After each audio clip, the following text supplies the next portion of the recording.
போட்டித் தேர்வுகளுக்கு தயார் செய்யும் அனைத்து நண்பர்களுக்கும் வணக்கம். இது நம்ம டிஎன்பிஎஸ்சி ஆப்டிடியூட் தமிழ் சேனல். இந்த சேனலில் போட்டித் தேர்வுகளுக்கு தேவையான வீடியோஸ், ஜாப் நோட்டிஃபிகேஷன் தேவையான வீடியோஸ்லாம் அப்லோட் பண்ணிட்டு வரேன். மறக்காமல் இந்த சேனலை சப்ஸ்கிரைப் பண்ணுங்கள். கூடவே பக்கத்தில் இருக்கிற அந்த பெல் பட்டனை ஆக்டிவேட் பண்ணுவீங்க. நம்மளோட அப்டேட்ஸ் தொடர்ந்து உங்களுக்கு கிடைக்கும். நன்றி. அனைத்து நண்பர்களுக்கு வணக்கம். தினசரி நடப்பு நிகழ்வுகள் ஜனவரி 11 மற்றும் 12ஆம் தேதிக்கான நடப்பு நிலை பார்க்கலாம். அதுக்கு முன்னாடி டுடே 5 கொஸ்டினுக்கான ஆன்சர்ஸை பண்ணுங்கள்.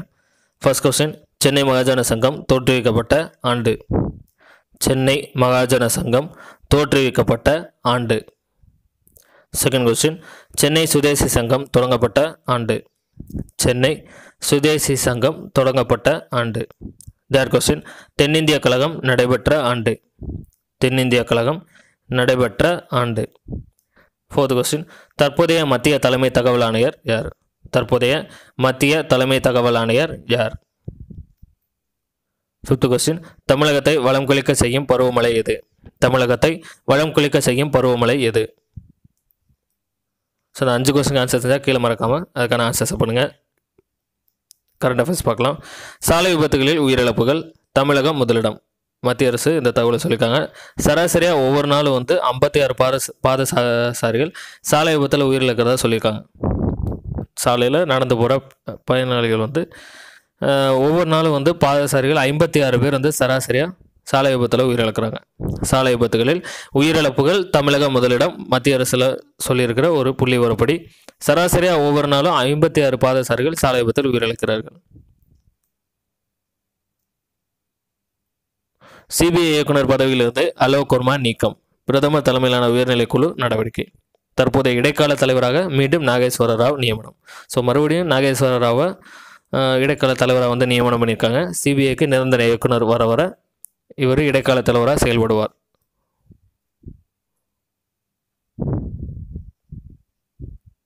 விண்வெளிக்கு 3 இந்தியர்கள் பயணம்.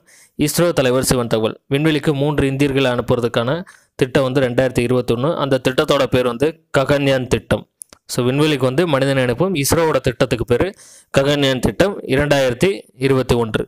3 இந்தியர்களை விண்வெளிக்கு அனுப்ப இருக்கிறது இஸ்ரோ. ரொம்ப முக்கியமானது, நோட் பண்ணிக்கோங்க. ககன்யான் திட்டம் 2021 என்ற விண்வெளிக்கு மனிதனை அனுப்பும் திட்டம் எந்த நாட்டிற்கு தொடர்புடையதுன்னு சொல்லி கேட்கலாம். நோட் பண்ணுங்க, இந்தியாவோட இஸ்ரோ. கடந்த 2018 இஸ்ரோ ஏவிய செயற்கைக்கோளின் எண்ணிக்கை மொத்தம் எவ்வளோ அப்படின்னு பார்த்தீங்கன்னா 16 செயற்கைக்கோள் 16 சேட்டலைட்ஸ் லான்ச் பண்ணியிருக்காங்க லாஸ்ட் இயர் 2018. ஸோ இந்த வருஷம் பிளான் 32. கொஸ்டின் கடந்த வருடம் இஸ்ரோ ஏவிய செயற்கைக்கோளின் எண்ணிக்கை எவ்வளவுன்னு சொல்லி கேட்கலாம். இல்லை அப்படின்னா இந்த வருஷம் ஏவுறதுக்கான, அதாவது இந்த வருஷம் என்ன இலக்குன்னு சொல்லி கேட்கலாம். ஸோ 32 இந்த வருஷம், போன வருஷம் 16. தேசிய அளவில் சுகாதாரத்துக்கான தரவரிசை பட்டியல் வெளியீடு. தமிழகம் 2வது இடம். தேசிய அளவில் சுகாதாரத்துக்கான தரவரிசை பட்டியல் ரிலீஸ் பண்ணியிருக்காங்க. அதில் தமிழ்நாடு செகண்ட் பிளேஸ் பிடிச்சிருக்கு. கேரளா ஃபர்ஸ்ட் இடமும் தெலுங்கானா 3வது இடம் பிடிச்சிருக்கு.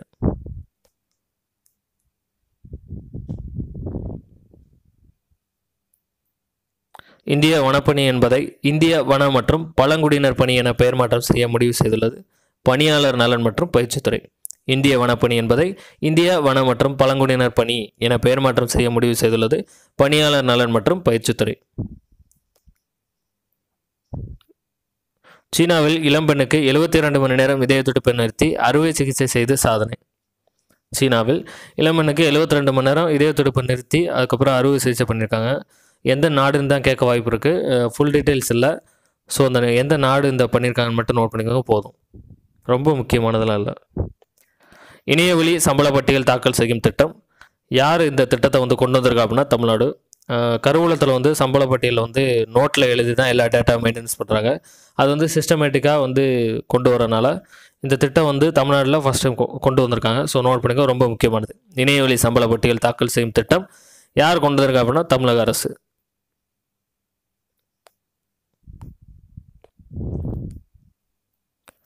ஐசிசியில் உறுப்பினராக இணைந்தது அமெரிக்கா. ஸோ ஐசிசின்னு சொல்லப்படுற இன்டர்நேஷ்னல் கிரிக்கெட் கவுன்சில் அதோட உறுப்பினராக இணைஞ்சிருக்காங்க அமெரிக்கா. 105வது உறுப்பினர் நாடு. ஸோ 105வது உறுப்பினர் நாடாக இணைஞ்சிருக்காங்க அமெரிக்கா. ஐசிசியில் உறுப்பினராக இணைந்தது அமெரிக்கா. 105வது உறுப்பினர் நாடு.